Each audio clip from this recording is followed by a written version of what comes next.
Greece in the 6th century BC. It was aided by one of the most probing minds in history, Pythagoras. Our alphabet, the buildings that surround us, even the music we hear, owes a debt to this brilliant philosopher. In his pursuit of wisdom, Pythagoras traveled broadly, searching for lost occult knowledge. He found it in the mystery schools scattered throughout many different cultures. Pythagoras synthesized the elements of these teachings into a new discipline, philosophy. Its foundation, numbers. He believed that mathematics and philosophy and an understanding of the divine all went together. We can't say he originated anything, but he condensed and boiled down the knowledge of the world and then brought it to a practical application. Pythagoras identified numbers as the most fundamental elements of creation. As we look at science in this day and age, we're finding that the whole world is filled with these mathematical constants. You've got pi, you've got the speed of light, you've got the force of gravitation. So the idea that numbers describe the world seems to be the case. In 518 BC, Pythagoras opened a school in the Croton region of southern Italy. His carefully selected disciples were called mathematicoi. Their initiation was rigorous. 3 introductory years, followed by 5 years of absolute silence, then 5 more of training. Only then were students ready to learn the most sacred mysteries of numbers. He wanted to produce philosophers like himself, so you had to be very circumspect, you had to be very self-controlled to be able to even be in his school. Pythagoras turned the numbering system of the Babylonians into a sacred science. They believed that number was like God, and to connect with this was to be talking to God. And so from that arises a whole lot of symbolism that later becomes numerology, Kabbalah, things like that. Pythagoras discovered that the mystery schools shared the belief that all of creation was at one with God. He did a huge amount of explaining sacred mathematics by showing how the 1 splits and becomes 2, the 2 finds a synthesis and becomes 3, the 3 breaks open and becomes the 10,000 things. And that same story you read in the I Ching, you read in other metaphysical ancient documents, because everybody was trying to understand, how do we get number out of all? Many credit Pythagoras and his school with the development of numerology and the efficient Greek alphabet eventually adopted by much of Western culture. Pythagoras also applied numbers to decode music, which Greeks regarded as the language of the gods. He invented the monochord, which defined the numerical ratios of the musical scale. Pythagoras believed he had solved the mysteries of the universe. But there was also this idea that there was a music of the spheres, that the heavens itself was playing a sort of orchestral piece. The planets themselves stack up around the sun at harmonic intervals. White light breaks out into color at harmonic intervals. Sound is also harmonically, the harmonic sequence that comes out of any given note, those nodes of overtones are all governed by the same mathematics. So it was Pythagoras who articulated harmonic math to the West. Ultimately, the exclusivity of Pythagoras' school caused its downfall. In 508 BC, the school was burned to the ground. There was a point at which his schools were attacked and destroyed and some of his followers killed. Pythagoras himself left and went off into the countryside and died, and no one really knows what happened. Some people think that he committed suicide, but it's a mystery. No one's really sure. The society was hounded into extinction. Generations of later Greeks built upon Pythagoras' philosophy, and Aristotle turned it into science. But then came Christianity, and for the next 1,000 years, religion cast a long shadow over science and the occult. His father was Mnesarchus, an international merchant from Samos, a Greek island in the Aegean Sea, and his mother was Parthenis, a Greek Apollonian. While traveling abroad near Delphi in Greece, Parthenis requested Mnesarchus visit the oracle to Apollo. The oracle informed the couple Parthenis was pregnant with a male child and instructed them to abstain from relations during the pregnancy. Parthenis changed her name to Pythagoras, but no record exists of her surviving the birth of her son, Pythagoras. Pythagoras traveled extensively with his father Mnesarchus during his formative years, and Mnesarchus raised Pythagoras into the Median Persian cult of Zoroaster, the prophet and son of Ahura Mazda, the god of light.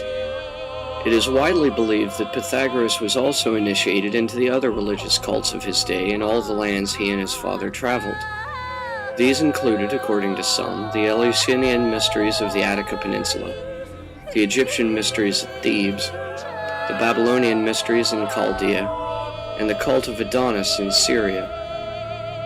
Some believe it was from the Babylonian priestcraft, while a prisoner in Chaldea, that Pythagoras studied the theorem that he would later become most famous for inventing, the theorem for all right triangles that a squared plus b squared equals c squared.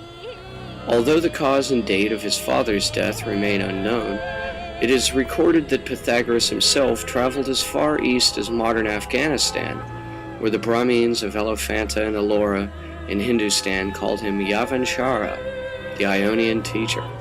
Pythagoras finally settled in Samos, his father's home, where he lived until the age of about 35 under the rule of the tyrant Polycrates. Around the year 550 BCE, Pythagoras went into self-exile from Samos and founded a university of mathematics in Croton, Italy, where he lived and taught for around 20 years. By about age 55, Pythagoras' school had gained significant enough political influence in the Council of 1000 who ruled Croton that when one of their politicians, history records his name as Cylon, although this is only a pseudonym for the younger mathematician Hippasus, refused to communalize his property, his discovery of the square root of 2, to the cult of Pythagoras, and was thus rejected from cult membership, thrown off a boat to be exact, Hippasus appealed to the Council of 1000 to have Pythagoras tried for criminal conspiracy against the state. Pythagoras fled Croton somewhere between 530 and 495 BCE, narrowly escaping a fire set by Hippasus and a mob at Pythagoras' wife Milo's house, with his disciples Archippus and Lasus. He fled from there to Rhegium, Italy, a port town near the island of Sicily, where he parted with Archytas of Tarentum, another disciple, and from there set sail to Metapontum in northeast Italy, the hometown of Hippasus, his would-be assassin, and took refuge in the temple there. He lived on sea cucumbers and honey until he eventually died of starvation. In a theory known as the harmony of the spheres, Pythagoras proposed that the sun, the moon, and the planets each emit their own unique hum based on their orbital revolution. And as the orbits are gravitational in nature, we could relate this hum to gravitational waves. The Earth's hum as it orbits the sun would therefore correspond to the frequency of the gravitational waves linking the Earth with the sun, which of course is not a controversial idea. However, according to Pythagoras, this hum derives from the orbit itself. In other words, it derives not from the gravitational force between the Earth and the Sun, but from the orbital path that the Earth follows. We then find that there is a set of formulas that can solve a Pythagoras hum. But what is unexpected is that this theory doesn't use gravity. Furthermore, these same formulas can be used to solve the atom.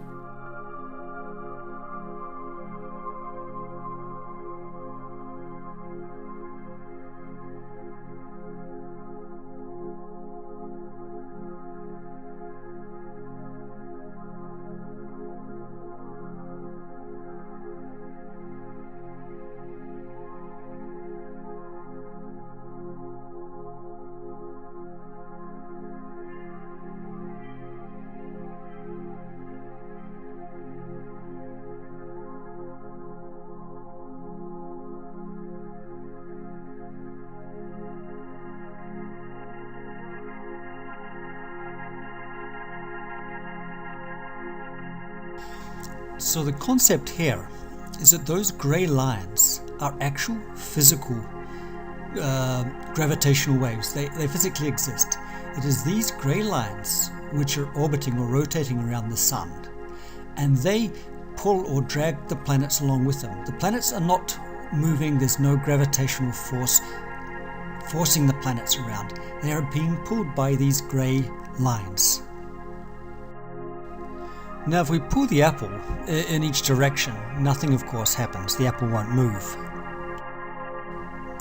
And here, of course, the apple moves at the same speed as the gravitons. Now, here you see from this Pythagoras triangle that the apple is pulled downwards, but it travels slower than the gravitons themselves. Now, these gravitons are traveling around in a circle. The apple will appear to accelerate towards the center, and then when it reaches the center, it will deaccelerate towards the other side, and then bounce back, and so forth. So, if we couldn't see these gravitons, we would imagine that there is some kind of force pulling the apple towards the center.